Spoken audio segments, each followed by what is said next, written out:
Good afternoon and welcome to this afternoon's session. My name is Bianca Maleka and I'm an academic developer at Educational Innovation here at the University of Sydney. And it is my great pleasure to welcome you all here in the room and also online to Stream B, Making the Potential of UDL a Reality, Challenging Barriers to Institution-Wide Adoption. And today we have Dr. Katie Butler and Dr. Carl Leonard. Katie is a practitioner and academic in equity, diversity and inclusion with a particular focus on organizational development for disability inclusion. And Carl is an academic with a research and practice focus on inclusive education, disability studies and teacher training.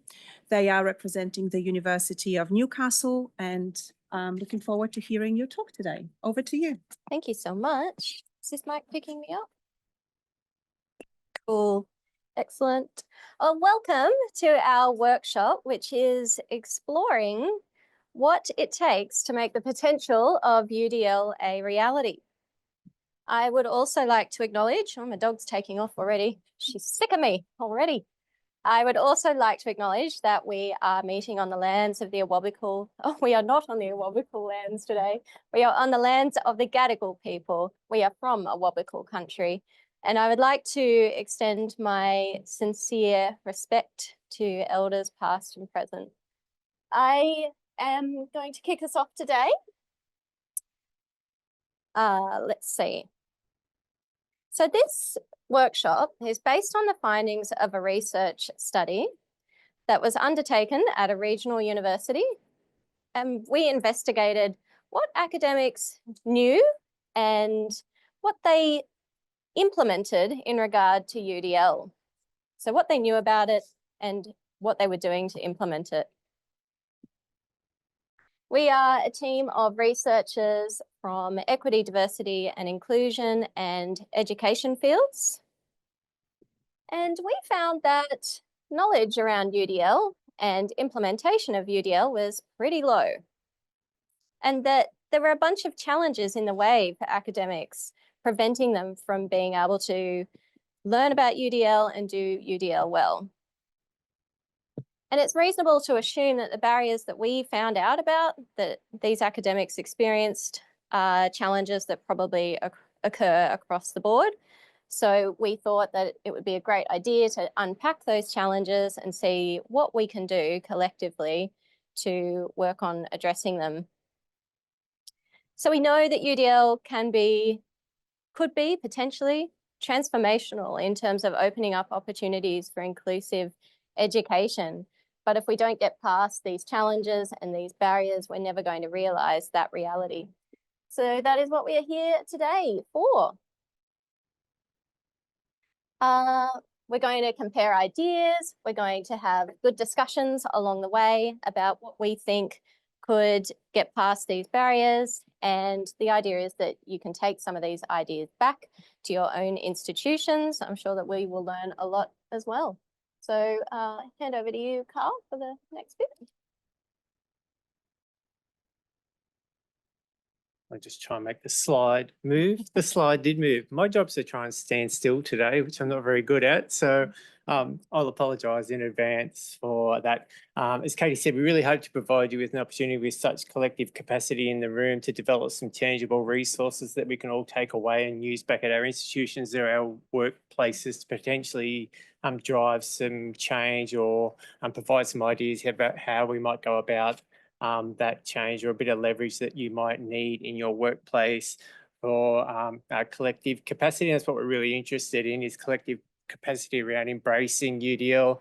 I think what we've proven here, if you've got 3 people in an institution of a couple of thousand academics who are pretty great at UDL, then that doesn't reflect collective capacity, and that doesn't promote or create the change that our students are looking for and the type of learning that they want to experience in tertiary institutions. So I think our initial data here shows that even engagement with the survey, again, 2,000 academics who were provided with multiple opportunities to engage with this survey. So the response rate there probably gives some indication of what level of interest applied across the institution.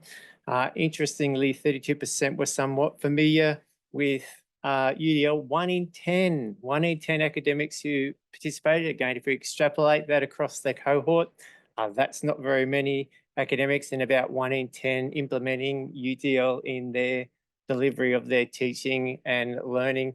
This in itself was a little aha moment for me. If you've been a mineral geologist working in mines for 30 years, then you move over to the tertiary sector, pedagogical practice around UDL, for example, is not going to be at the forefront of your teaching and learning activities. Different for us, it might have been in schools or been in education faculties like myself for 30 years, where this has kind of been at the heart of my work. So again, it really raised that notion that when we looked at this as a puzzle across our institution, there's a whole lot of pieces to this pie. And we're certainly not leaving out our professional staff in our goals towards implementation of UDL. This piece, though, is focused today on the work we can do with our academics. Katie. Cool. Okay. So as well as those quantitative statistics, we also got some great qualitative data. And this qualitative data really helped us see the factors that were in the way of academics doing UDL well. And of course, the first one, you could probably guess what came up, was lack of resources and time. So things like heavy teaching loads, administrative duties, juggling research. These are all things that academics had to contend with, and therefore our first problem is evident. How do academics have the time to do UDL well? How do we help them to find the time well? What can our institutions do to make more time to make this happen? What needs to change? What things can we possibly move, or what things can give so that UDL can have the time it needs? And that brings us to activity 1, and we're going to try and juggle the Slido here. It's my job. Yep. We're going to interrogate this question. What can universities do to... How can universities support academics to have the time for UDL?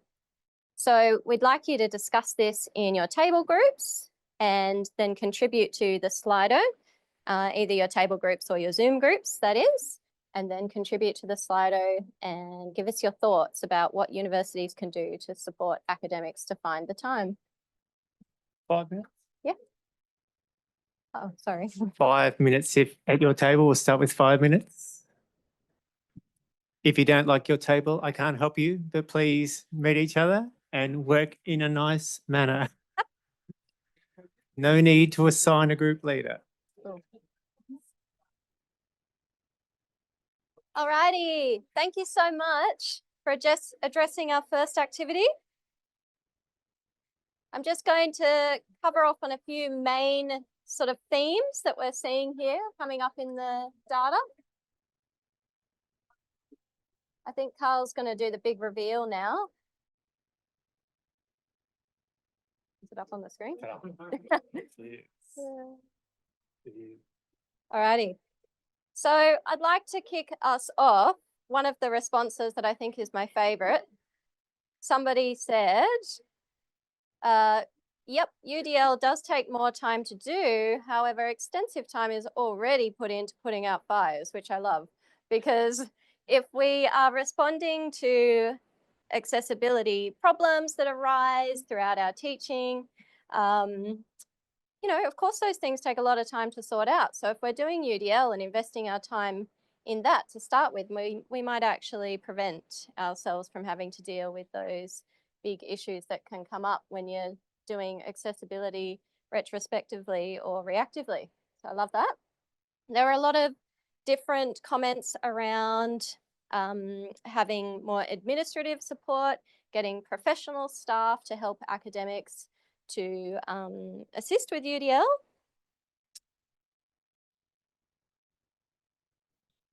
Provide expert advice and support from educational design teams, have opportunities for people to drop in and learn about UDL.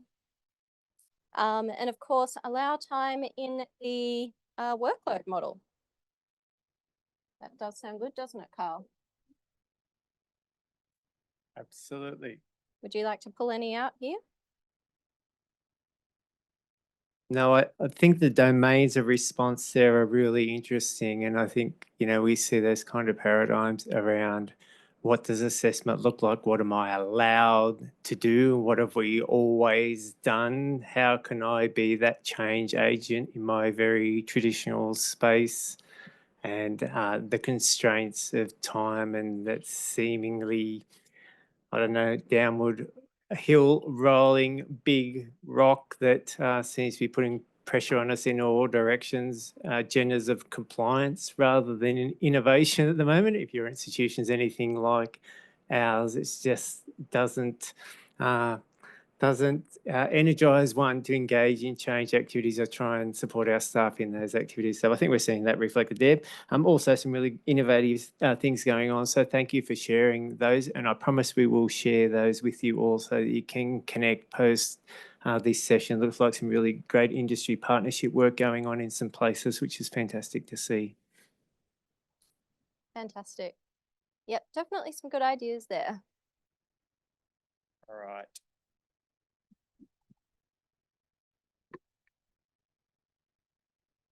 See, I'm not even allowed to break it today.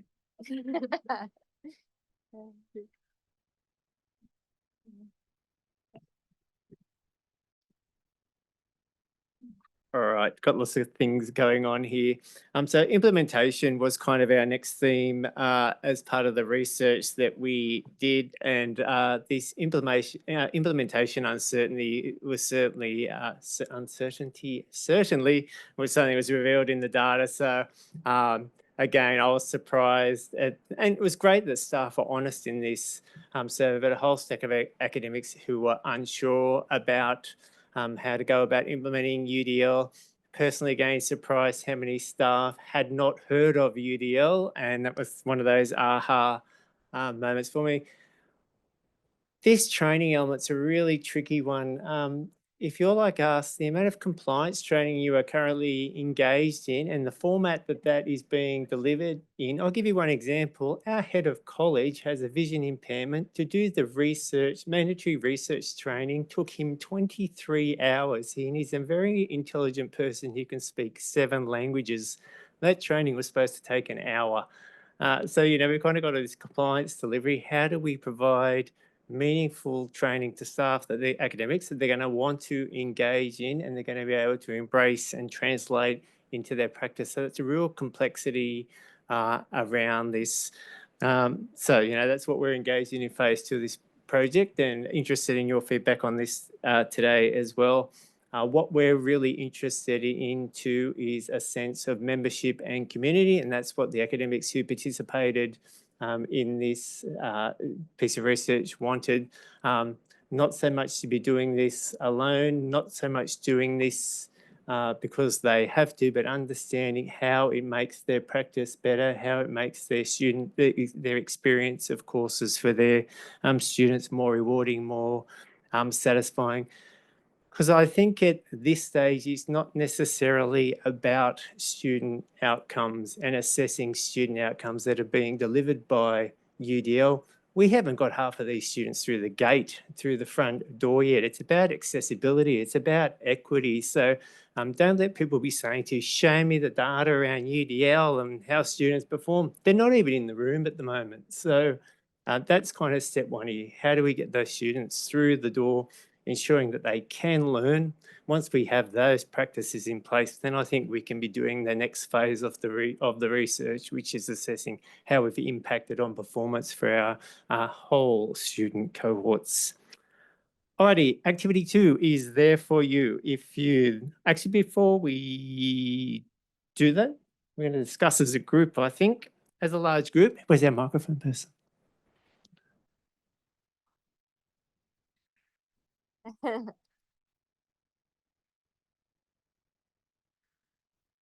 Would anyone like to share in their institution or their workplace what are some current barriers besides, or maybe affirm those ones that we found here, any barriers around UDL, engagement with UDL in your particular workplace? What's holding you back at the moment? My name is Jatinder Ahuja. I train students who are FIFO workers in advanced diploma of electrical instrumentation, which is industry-based. Maybe a tree word for some people, but so I'm Ian. I work at La Trobe University in the library. We went through a restructure probably about 8 months ago, which was a massive upheaval of our staff in the professional space. So that realigned all of our accessibility staff into different parts of the professional department. Our DVCA then also left, so we had a core piece of our leadership team leave out of that. So there's a lot of momentum that we had from that core leader that's lost, and with that realignment, so we're gathering that momentum back, but it's a bit fragmented. It's been good though, because it has put a lot of the accessibility advisors with their specialist knowledge, has put them into new parts of the business that didn't previously have it. So that knowledge is being dispersed, and it's kind of invigorating the conversation in different parts of the business, which is good. Fantastic. Thank you. The library leading the way like it does in so many institutions. Not surprised. Hello. So I'm speaking from UTAS nursing, and I'm not going to speak on behalf of all nursing schools. One of the biggest issues that we have is that we have a lot of casuals that come in. They might then get upgraded to full-time positions. And like you were saying before about someone who has been a geologist for 30 years, maybe UDL is not on their agenda. When you're thinking of clinicians who are very skilled and that's what they're employed for, coming into the teaching space, UDL is not really on their agenda. And we don't really have like a champion within the school. I'm going to pass that over to Laura when we get back. The other thing is, because in nursing we tend to have quite big cohorts, we tend to prioritize consistency over universality, or how we can provide the same thing in different ways. So some units will have up to 800 students across 4 campuses. And we often think, well, we need to make sure that the experience over here is exactly the same as over here. So then there's no equity issues, but then clearly that's not going to work for all as well. That's fantastic, and reinterpreting what equity might look like and what justice might look like for each individual student within a collective is a really important part of this agenda moving forward. Thank you for that. It's great. Just adding on to that consistency issue, I think one of the things that I've observed is that the unit coordinator or the person who designed the course may not necessarily need to teach it in the classroom, and the sessionals or the casuals just given a tutorial program or tutorial agenda, not knowing, okay, so what's the philosophy of the design behind it, or there is a lack of collaboration between whoever that's designing it and whoever that might be delivering it, and that's a barrier, I believe. Yeah, fantastic, and I feel like you can disagree. Workload is somehow impacting our capacity to have time to collaborate, and it's so important when we want to embrace and drive change that we have those opportunities. Again, thank you. It's a really great point. Heather speaking, she, they. I wonder, I'm not necessarily contributing to the subject of this conversation, but I just want to return to accessible meeting protocols for how we are working together today. So if folks could say their names when they speak, that really helps the people who are reading online to know who's talking. And also earlier, there was someone who was speaking online and we missed what they were saying because there wasn't any volume. And I just want to make sure that we don't miss acknowledging what was said earlier. Thank you. Thank you. Are we able to capture those online speakers? Hey, can you hear me? Hi, can you hear me? All right, I'm Susanna. Yeah. All right. Online person, you can go ahead, please. Okay, can you hear me, please? Yes, we can. Thank you. Yeah. My name is Jitinder. I run diploma, advanced diploma courses for workers who work at mine sites, in mainly controlling mine from control system, electrical instrumentation. We find it really hard to incorporate UDL to a large degree because we find that to include that inclusivity, it slow down the program, the needs of cohort who have got their prime objective is to get the qualification and skill set under their belt while they are on their time off from work.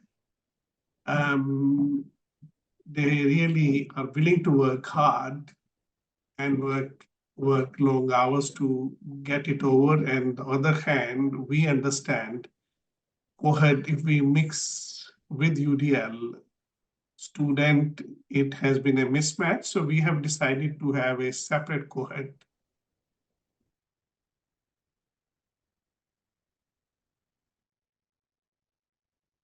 Thank you. Who'd like to talk to that?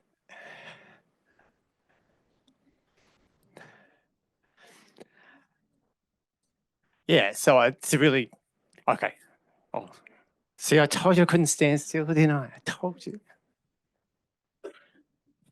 Heather speaking. I'm just going to make myself super unpopular and say we need to follow accessible meeting protocols in the room. So please raise your hand. Please wait for the microphone. Please state your name before speaking. We have a number of colleagues joining us online.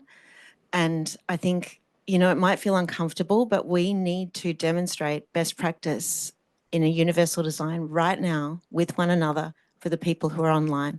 So please take turns, raise your hand, say your name before speaking. And if you can hear someone trying to talk online, just pause and give them space and time. Thank you.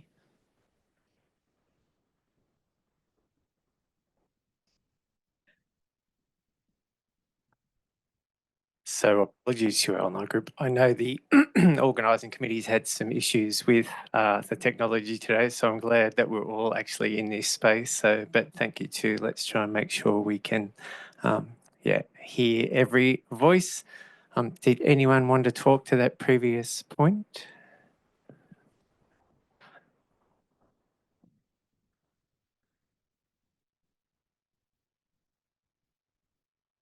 Can our tech person help us, please? Can you find that person for us?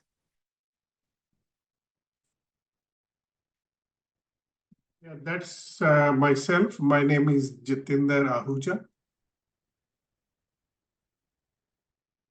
Go ahead, please. Now, I made the point with regard to having a separate cohort in this situation.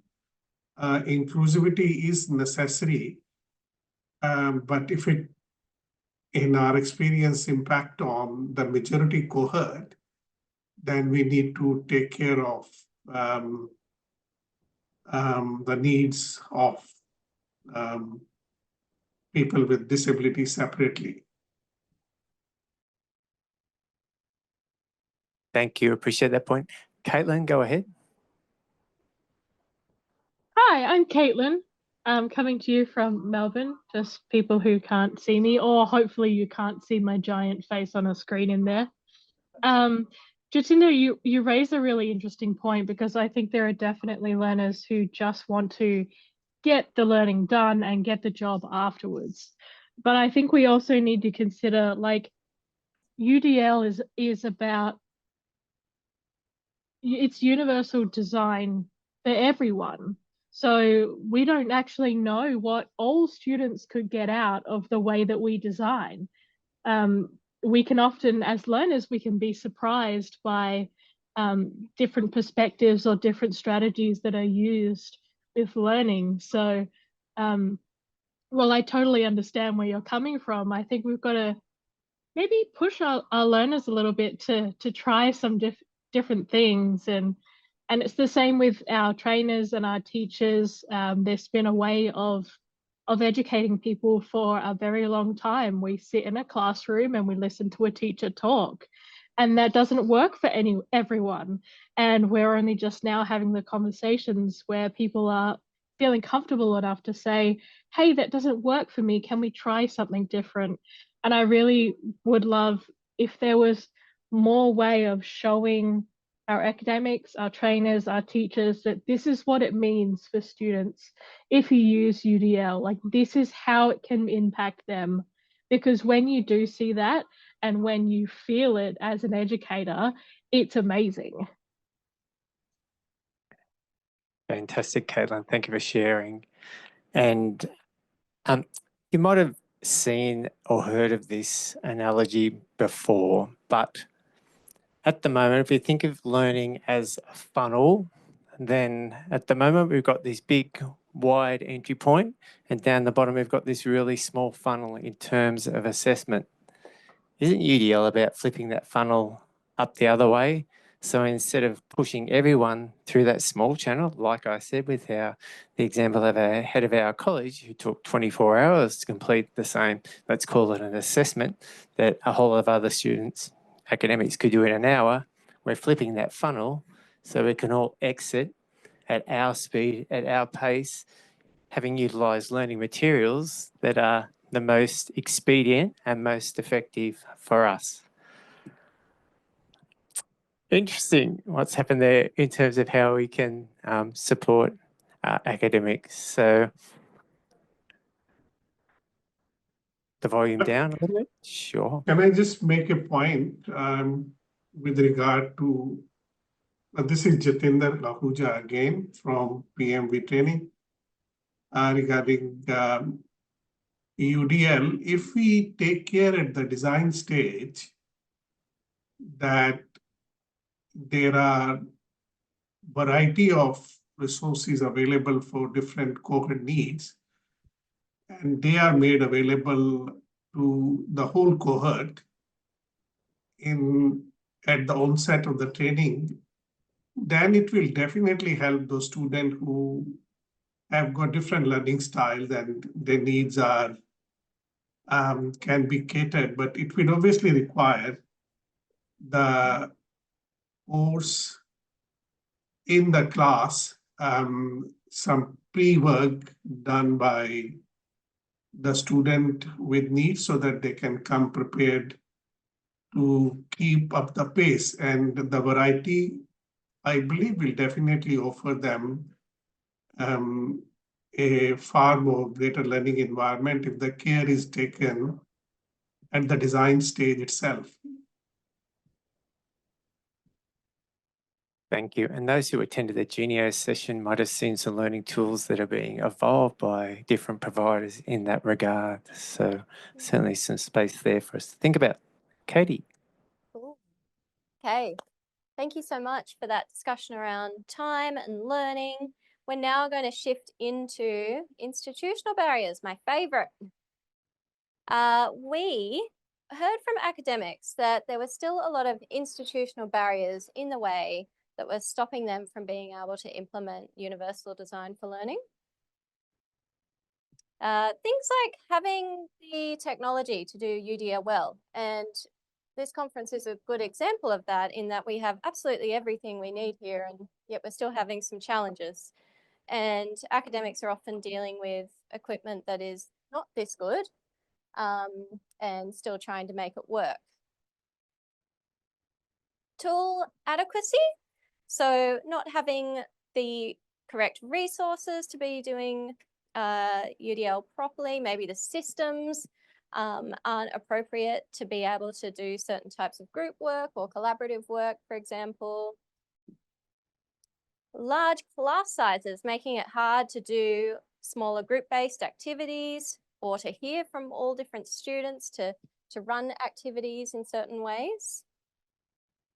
And academics having short notice of the courses they need to teach. and then needing to quickly try and retrofit that UDL in over the top of it. And related to that are policies and processes that might get in the way as well. For example, there being a really long lead time that's needed to change your assessment items or to change certain parts of your course. So sometimes you might just have to run with a course and it's not optimized in the way you would like. And that brings us to activity 3. And this is a little individual quiet task for each individual in the room.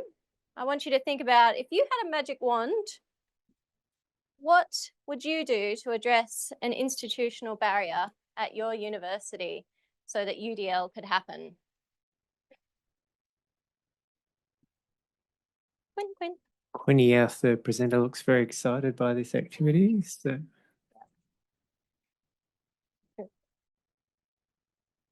We'll just give you a couple of quiet moments to contemplate your magic wand. Alrighty, thank you all for contributing. I'm just having a look at the word cloud here on my phone. This is how I review the Slido responses because I can't see what's on the screen. And it's not coming up too great. I've got a whole bunch of like random little words. So I'm going to ask just 3 people, either online or in the room, to tell us what their magic solution would be to one of these institutional barriers. So could we maybe have someone online first?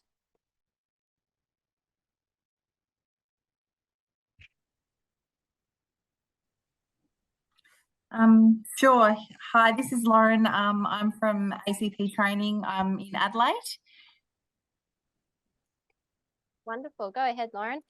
I popped down, it wasn't one word, but I was more interaction and more access to our instructional designers. So we can actually, as trainers and assessors, we can actually provide real-time feedback as to what learners are struggling with or what the feedback that we are receiving from our learners. Oh, awesome. Yeah, thank you.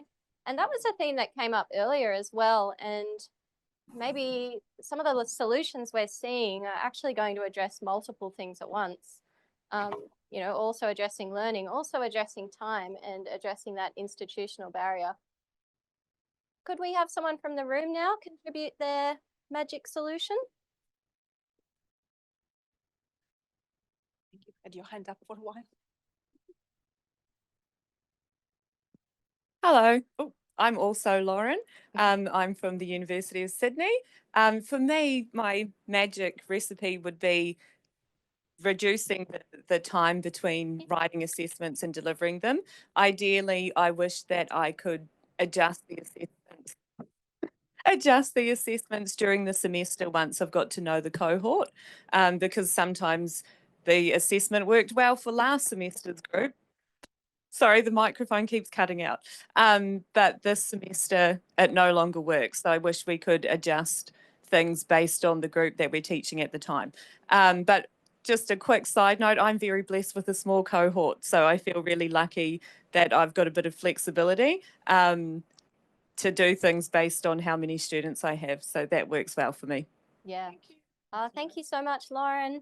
Yeah, absolutely. That would be wonderful to be able to have that kind of moving flexibility so that you can adjust as you go. Wonderful. And we'll have one more response. And I did say 3, and I feel bad making the room or the Zoom, making that definitive choice. So I'll leave it to the UDL gods to decide who will contribute. Morgan Harris from UNSW Engineering. I feel like people are not using the magic part of this. If I had a magic wand, I would give people the ability to magically jump into the experience of their students so they can sort of see and experience the course through their eyes.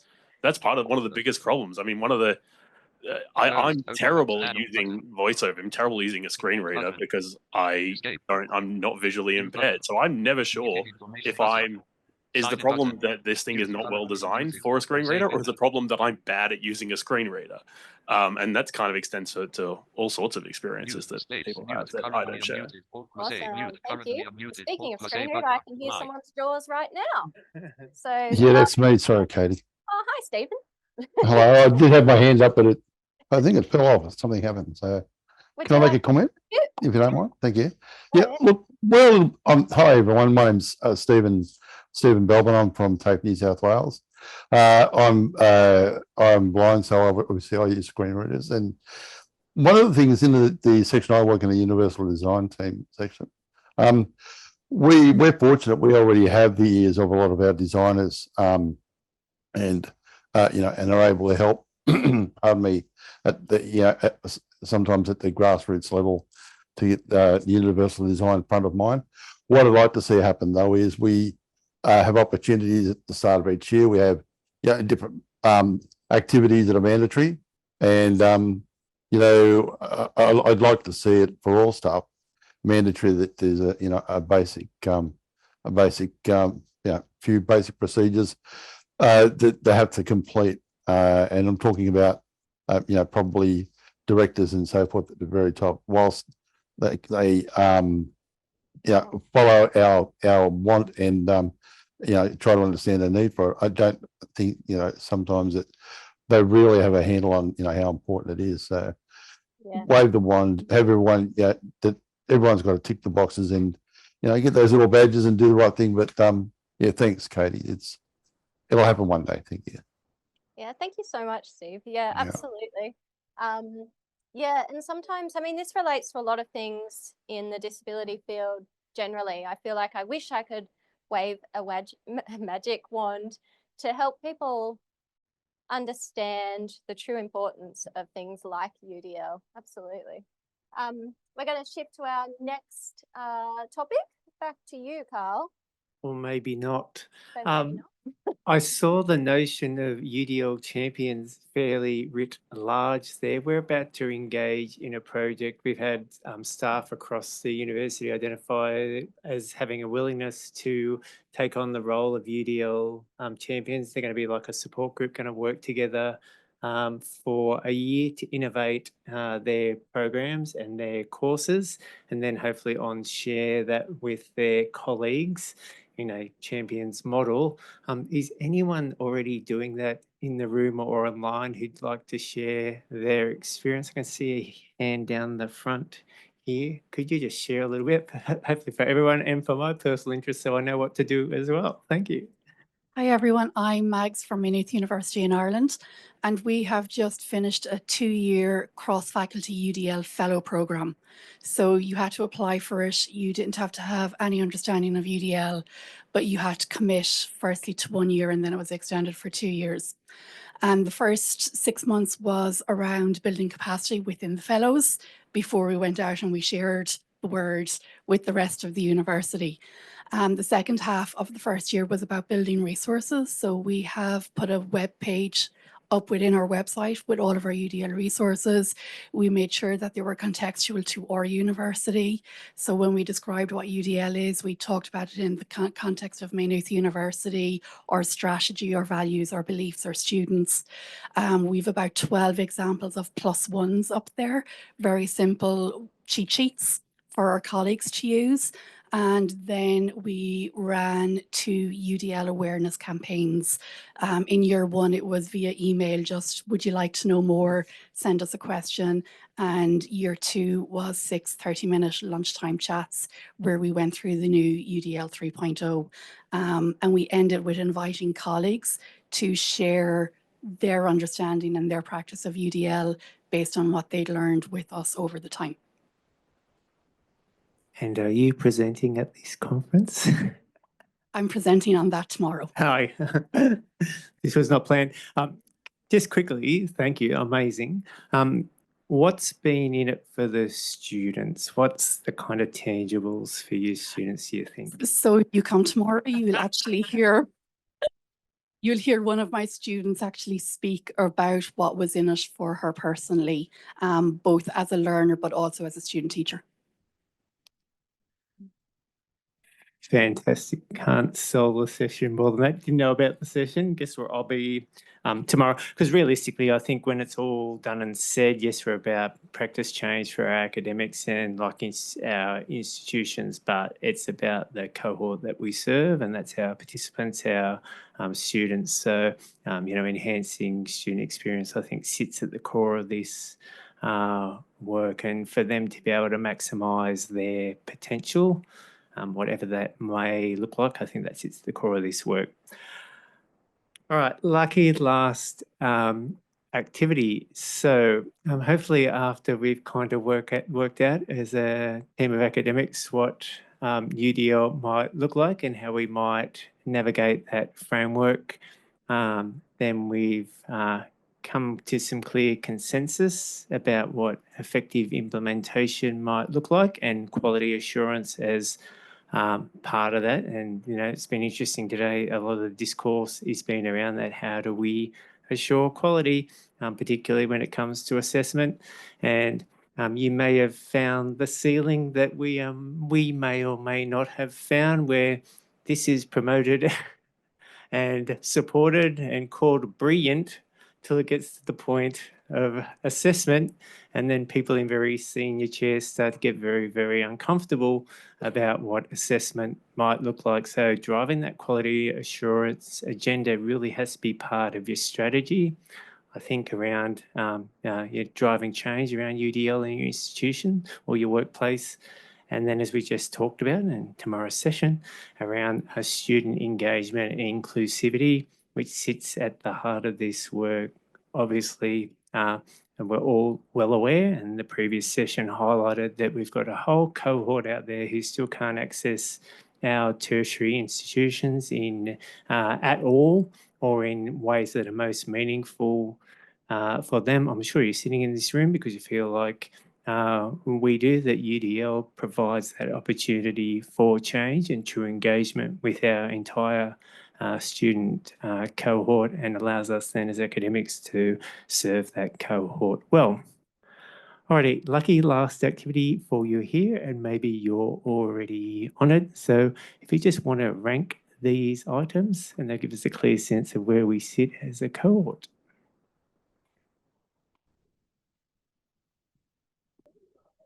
So far, our navigating the UDL framework looks like the easiest thing to do.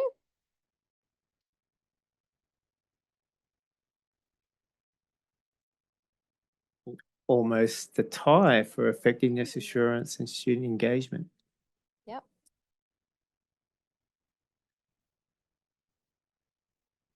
And you've probably worked it out here, but if you're at the starting point of your journey, this probably gives you an indicator of the item that your group or your task force, or hopefully not you alone, might choose to target in terms of engagement for your team, however big or small that might look like. In terms of available resourcing and supports, I'd agree with your sentiment there that those resources and supports are out there. So as a first item to tick off, and certainly work we need to do at our own institution, as our survey showed. So well done. Interesting. And with the last one here, so it looks like effectiveness assurance is coming in as the most difficult now. It's been overtaken by student engagement. So with that one, how can we make effectiveness assurance better? How can we do that? How do we engage with our students to find out if what we're doing is working? Has anyone got any great ideas? I'll just quickly interrupt. Sorry, it's Darren from online, co-host from online here. Ashley's had her hand up for a little while now, so I'm just wondering if we can address Ashley's question. She may have an answer to this. Wonderful, Ashley. Feel free to take it away. Hi, everyone. Okay, cool. Let me just get my video working. So I'm Ash. For those who can't see me, I have purple and green hair, glasses, and very pale Scottish skin from my grandparents. So a comment from the ranking activity, and then I can kind of go into the question.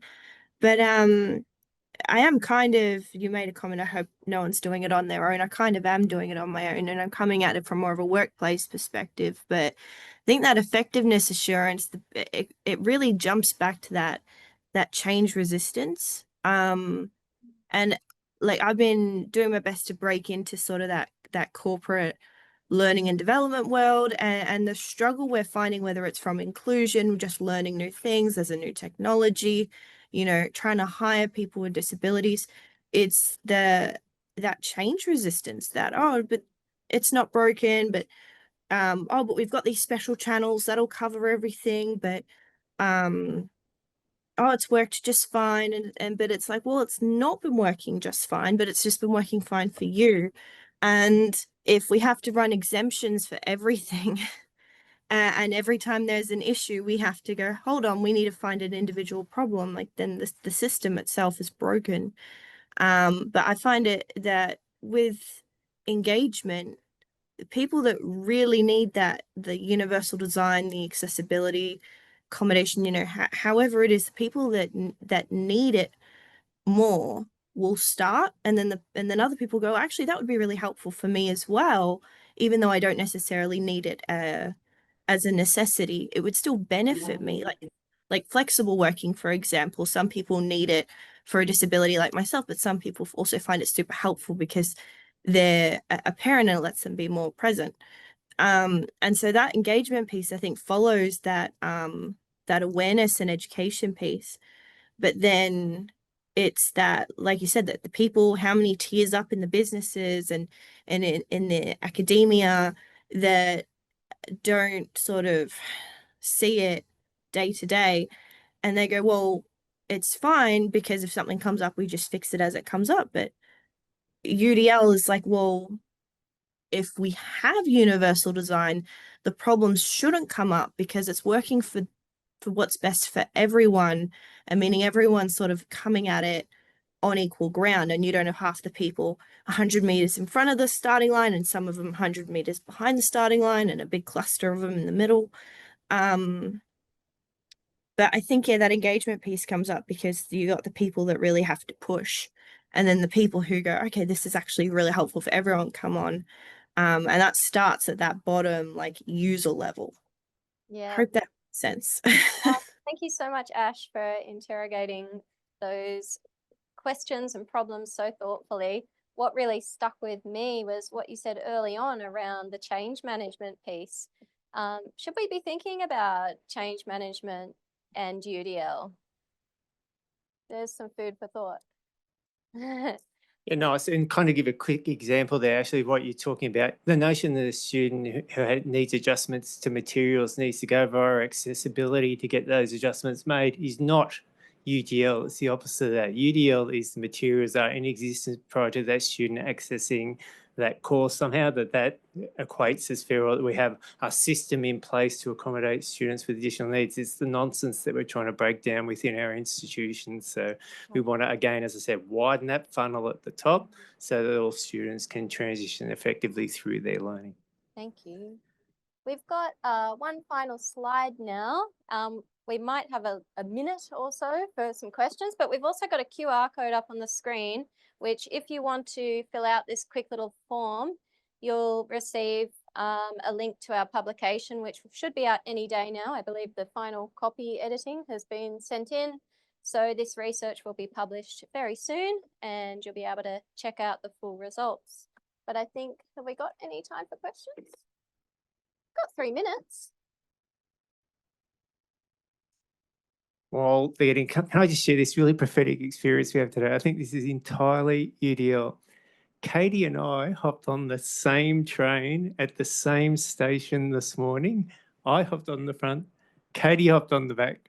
We didn't know we were on the same train. We passed through all the same milestones all the way to Sydney. We hopped off in Sydney and we both got there at the same time. We had very different experiences from our starting point to our end point, but we got there at the same time, had very different experiences. I'm sure our assessments of that journey were very different, but it felt very UDL and very conferencey that thing was happening in parallel, but we had an individualized experience around that. That's true.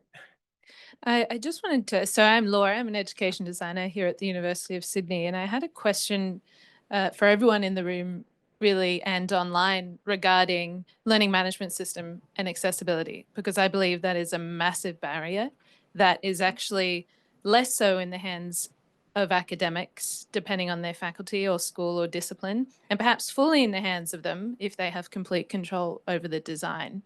But there's a huge conversation in the literature around what we can be doing, especially as education designers, or those who have closer voice or conversation with those who do have control around how our templates look and feel and who works on that.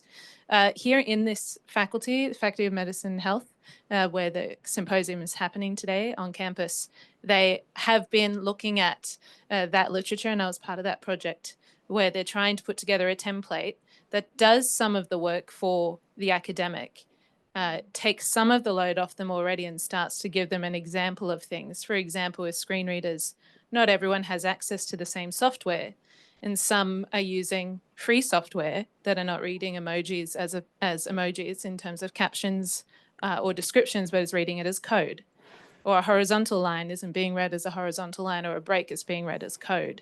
And so this faculty is trying to slowly encourage certain templates being used, not templates that control content entirely. The academic does still have control over their content, but in terms of visual design and function, that topic and accessibility, if there are any opinions in the room about that as a barrier. Nursing in this faculty actually is doing a lot around that, and they're about to implement a template that is addressing accessibility for the academic so that they don't have to think about that, even in terms of less breakages, so that students aren't having as many issues.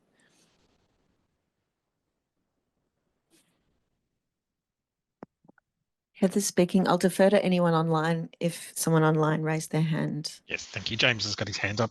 James, over to you. Thanks, Darren. James Newton from TasTAFE in northern Tasmania. With regard to learning management systems, I mean, there are some on the market are better than others, but I guess the area to address that is for institutions to have a strong ICT procurement policy and procedure. So when you're going out to purchase a product, you're requiring that in your calls for tender. There's a standard that Australia adopted 8.5 years ago, called EN 301549, and that pressures vendors to demonstrate how their product, if they're wanting contracts with our institutions, how their product meets the standards around digital accessibility. Often vendors will fib, and that they should provide a voluntary product accessibility template as part of the application.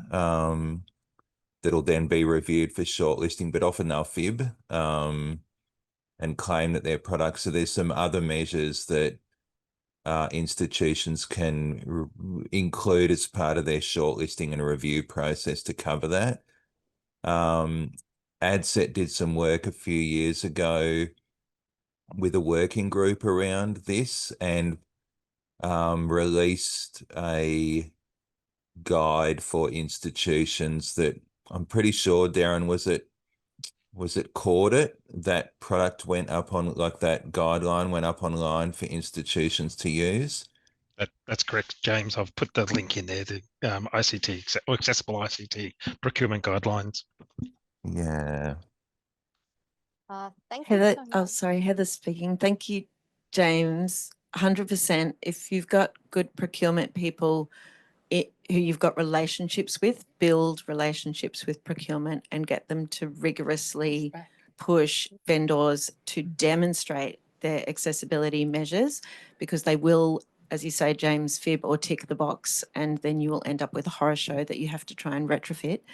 But I was just going to speak to your point too, Lauren, to say that while our learning management system isn't templated and perfect in that regard, we do have learning designers who have built a tool that puts all of our course content through an accessibility assessment tool that gives them a rating.